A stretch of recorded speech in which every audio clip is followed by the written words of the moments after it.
Welcome to IVF This, episode 117, Cruising Through Your IVF Emotions. Hello, hello, hello, my beautiful friends! I hope you're all doing so well today. Thank you for joining me on the podcast.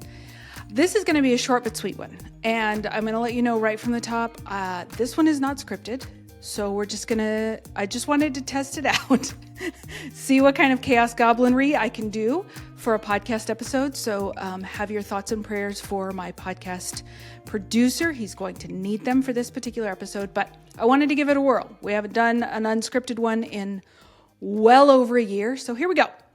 So today we're going to talk about a question that I get all of the time, which is, what is one thing you could give someone going through IVF?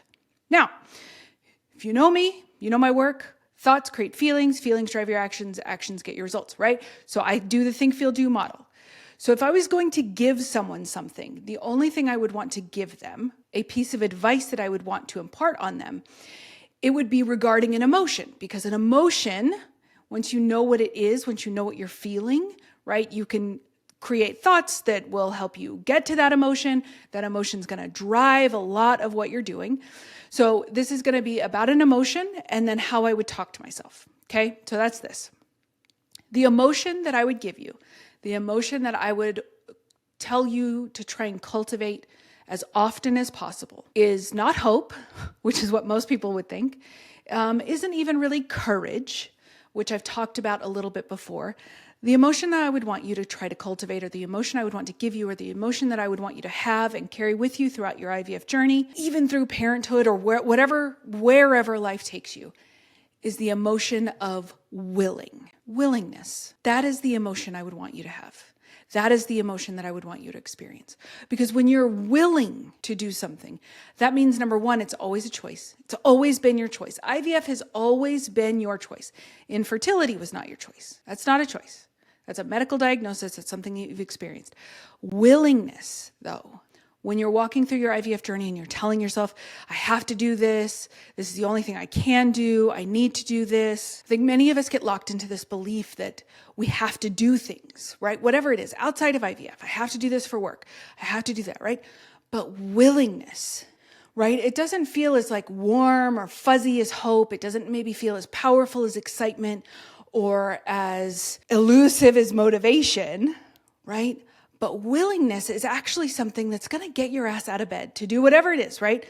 If you're willing to go to the gym, right? You want to feel better, you want to get stronger, you want your body composition to change, then based on that desire, you would be willing to incorporate movement into your day, right?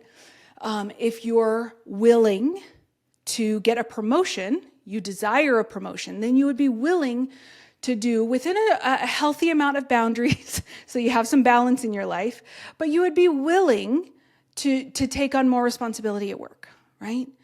If your desire is to have or expand your family, then you might be willing to go through IVF. You might be willing to go to the doctor's appointments, to take the medication, right? It's not a feel-good emotion. Like, it's not a super, like I said, it's not fuzzy and warm and what we think of, but it is going to be the thing that's going to get you to do those things that you tell yourself you want to do. Now, the opposite of that is not willing, right? Unwilling. The second part of what I was talking about earlier when I said I would give you two things. I would give you an emotion and I would tell you how to talk to yourself. When you decide you are unwilling to do something, we're not going to make willing and unwilling a morality issue. It's not a good or bad.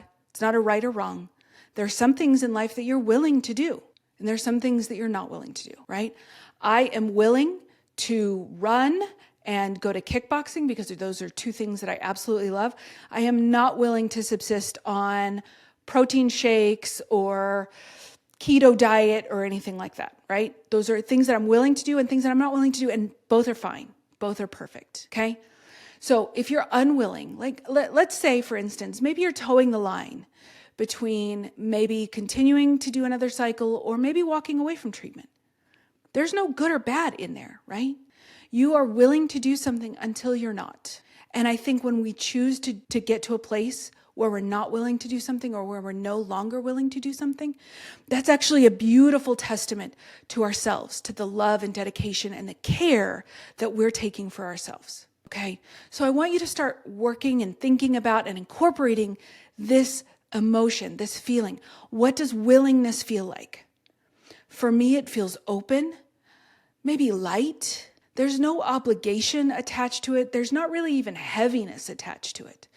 It helps me cut through a lot of my BS. I'm going to be honest. I use the word willing a lot with this business, right?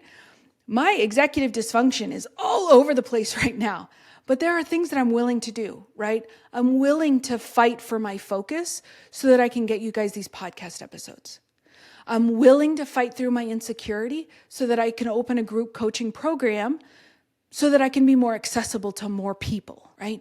So willingness drives a lot of stuff for me, right? Willingness drove me to do my last IVF cycle, the cycle where we were basically throwing Hail Marys based on our diagnoses and all of this stuff. That's what I was willing to do. Was I super thrilled walking through those doors at like 6 o'clock in the morning on, 3 days a week or something while I was getting my labs and the scans and all of that done? Not really. No, it was cool to see the office staff. They're a great bunch of people, but I wasn't really excited. There was nothing happening inside of me where I was like, yes, I get to drive through Austin traffic and go to this doctor first thing in the morning. No, but I was willing to based on my desire.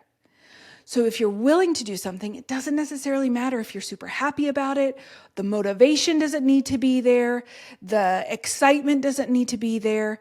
You're still probably going to feel scared, right? If I'm willing to do something, that means I'm also choosing to do it scared, and that's okay too.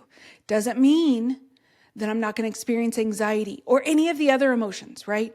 Willingness just means that I'm choosing what I'm doing, which means I'm also willing to experience the discomfort of whatever emotion might also accompany me, okay? So that's actually what I have for you today. I know I said it was going to be short and sweet because I want you to come back to this one over and over and over again. I just want you to think about and embrace, welcome the feeling of willingness. All right, my friends, that's it for today. I think we did pretty good without a script.